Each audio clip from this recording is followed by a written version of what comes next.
Hello viewers, আমি এই যে পুনরায় উপস্থিত হয়েছি আপনাদের সামনে এবং নিয়ে এসেছি একটি ছোট্ট ট্রান্সলেশন, রামের দুই ভাই।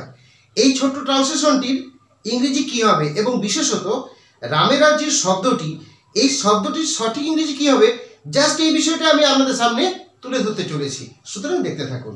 এখানে এই যে রামেরা শব্দটি, এই রামেরা শব্দটি নিয়ে বহু সমস্যা হয়েছে রামেরা।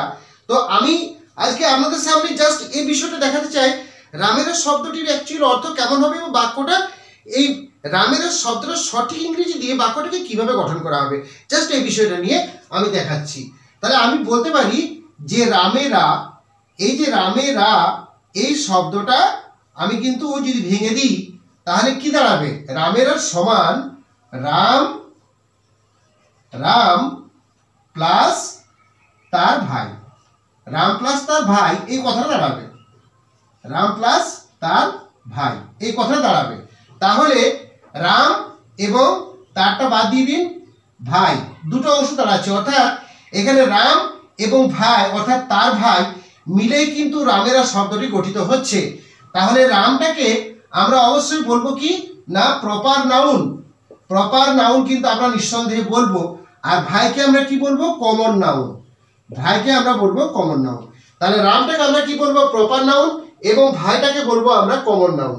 তাহলে কি হলো, রামেরা শব্দটি রাম এবং তার ভাই উভয়েরই সমষ্টি, রাম প্লাস তার ভাই উভয়েরই সমষ্টি হলো রামেরা। সুতরাং এই বিষয়ে বুঝতে হবে যে রামেরা শব্দটি কিন্তু কখনোই সিঙ্গুলার নয়, এটা কিন্তু কখনোই সিঙ্গুলার নয়।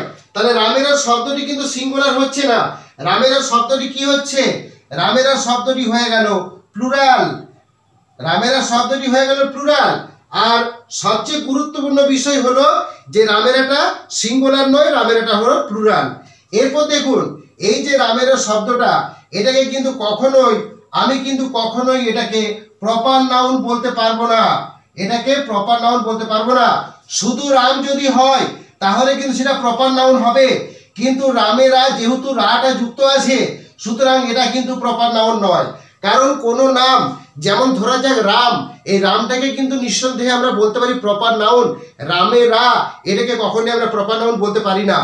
সাম এটাকে নিঃসন্দেহে আমরা প্রপার নাউন বলতে পারি, বাট স্যামেরা বা সামেরা এই রাটা যুক্ত হয়ে গেলে কিন্তু এটাকে কখনোই প্রপার নাউন বলা যাবে না।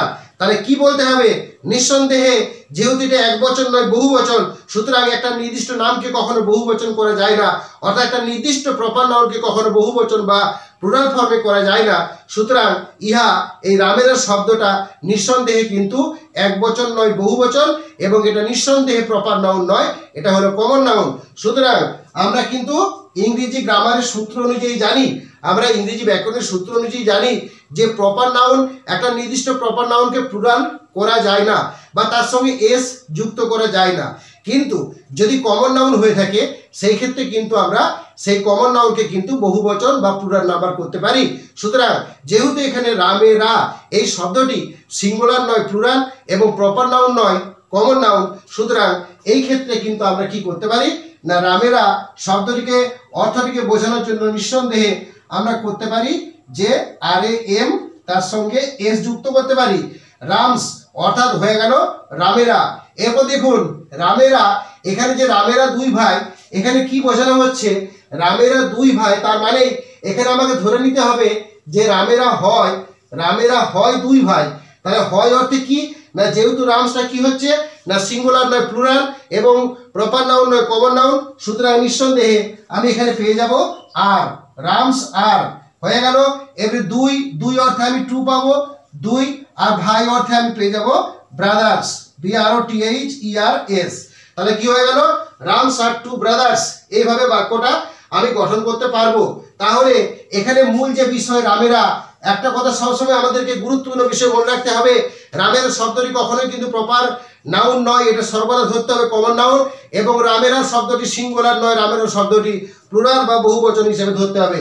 এরপর যে একটি গুরুত্বপূর্ণ বিষয়, এই যে আমি করলাম রামস আর টু ব্রাদার্স, রামেরা হয় দুই ভাই, এখানে টু শব্দটিকে আমি পাল্টে দিতে পারি এবং টু শব্দের একটা সমার্থক শব্দ আমি লিখতে পারি, সেটা হলো DYAD ডায়াড, অর্থাৎ DYAD ডায়াড, টু এর পরিবর্তে আমি করতে পারি DYAD ডায়াড। দেখুন তাহলে কি হলো না রামেরা হয় দুই ভাই, তাহলে এটাকে আমি বলতে পারি রাম স্যার টু ব্রাদার্স, অথবা এই টু এর পরিবর্তে আমি বলতে পারি রাম স্যার ডায়াড, এই যে ডায়াড DYAD ডায়াড ব্রাদার্স, অর্থাৎ রামেরা হয় দুই ভাই।